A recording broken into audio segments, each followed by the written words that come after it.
Bienvenidos a la semana 2 de Inglés 1. Ahora nos va a tocar hablar de tiempos continuos y preposiciones. ¿Qué les digo a ustedes? Hemos estado viendo hasta ahora las oraciones en tiempos simples. Significa yo camino, yo brinco, él corre, nosotros leemos. ¿Va?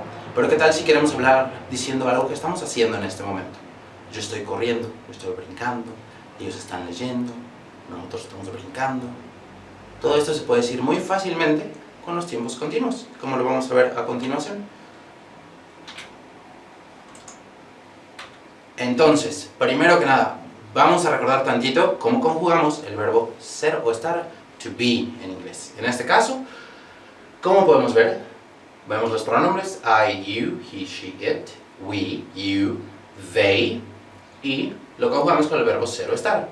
I am, you are, he o she o it is, o we are, you are y they are. Esto en tiempo presente, por supuesto. Ahora del otro lado podemos ver también el tiempo pasado, con los mismos, por supuesto, mismos pronombres personales, junto con el mismo verbo, pero ahora en pasado. I was, you were, he, she, it was, we were, you were, they were. Notamos una gran diferencia. ¿Cuál? Pues no solamente uno es simple, no solamente uno es presente y el otro pasado, sino que además en el pasado diferenciamos entre was y were de acuerdo a la persona, y si es una sola persona o múltiples, o sea, singular o plural. I was, porque bueno, yo una sola persona. He o she o it, una sola persona, entonces was. Personas plurales como you, they o we son were. Ahora bien, rápidamente barremos la estructura. La estructura es de esta forma, para las dos. Entonces muy sencillo. El pronombre más el verbo ser o estar en presente o pasado, más un verbo principal que acabe con las letras ing. Remítanse por favor a las cosas que tienen ya en cuanto a la materia para ver cómo añadirle ing precisamente a ese verbo, pero muy sencillamente podemos hacer así la oración. Lo que está en el color morado, como pueden ustedes ver, es un gerundio, no es propiamente un verbo, sino es un verbo que acaba en español, por ejemplo, ando, yendo. Así es como acaban esos tipos de verbos. Y por ejemplo podemos ver I am walking, se diferencia con I walk, con que, bueno, I walk es yo camino, y I am walking es yo estoy caminando. En pasado, de igual forma, I was walking, yo estaba caminando. Para que ustedes puedan ver los ejemplos, I am walking, you are jumping, he, she, it is moving, we are laughing, they are reading. ¿Y qué tal en pasado continuo las mismas oraciones para ustedes? I was walking, you were jumping, he, she, it was moving, we were laughing, they were reading. Ambas entonces se hace exactamente igual, simplemente hay que poder poner el verbo conjugado con el tiempo correcto. Ahora bien, pasamos a preposiciones. Especialmente en español, a nosotros nos cuesta algo de trabajo poder situar las cosas en una posición exacta en español, porque tendemos a usar en la casa, en la cocina, en donde sea, usamos en. Y no realmente decimos somos una preposición exacta que nos diga justo dónde estamos. Entonces, de esta forma y en este tenor, vamos a entender que habrá diferencias con el español. Ahora bien, empezando con las preposiciones como de tiempo. Cuando hablamos de tiempo, son las siguientes. Usamos in para hablar de partes del día, meses, años o periodos largos de duración. Por ejemplo, in, parte del día, in the morning, en la mañana. ¿Qué tal meses? In September, en septiembre.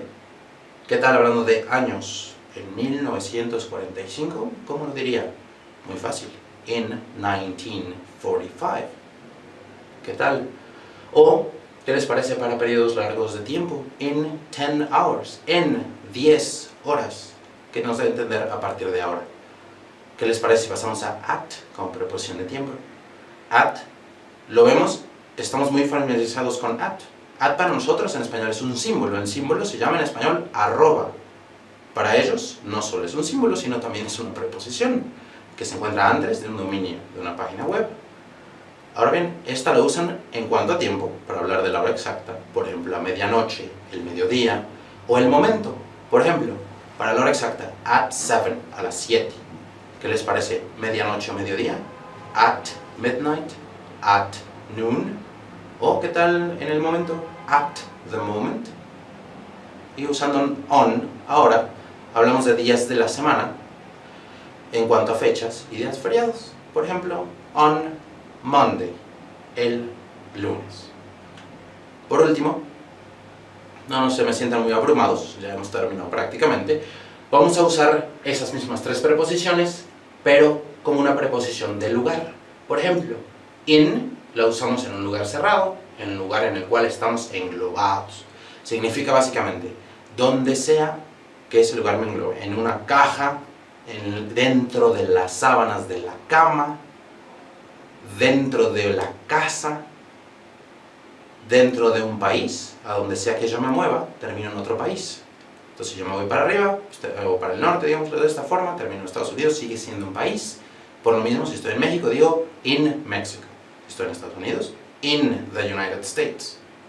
Muy bien, a diferencia de at, por ejemplo, que habla de una posición exacta. At lo puedo usar, por ejemplo, para decir en la universidad. Pero, profesor, ¿cuál es la diferencia entre uno y otro? Digo, bueno, muy sencillo. Si estás en la universidad, si tú me dijeras a mí eso, yo no sabría en qué parte de la universidad estás. No sé si estás en el baño, o en el jardín, o arriba, o abajo, en el sótano, con un maestro. Yo no sé dónde estás. Y como no sé dónde estás, no puedo asumir. ¿Y cómo lo asumo? At the university. O como dirían ustedes, que están en la escuela. Se los dejo por ahora. ¿Qué les parece si pasamos a on? On, como de lugar, habla de una superficie. Y el objeto del cual hablamos tiene que estar tocando dicha superficie, si no nos cambia totalmente la preposición. Entonces, si tenemos, por ejemplo, una libreta sobre la cama, decimos, the notebook is on the bed. Regresando rápidamente como quiz final, para decir estoy en la escuela, I am at school. Y, ¿cómo dirían ustedes? Está sobre el coche. ¿Listos? ¿Todavía no? It is on the car. Que tengan mucha suerte. Muy buen día.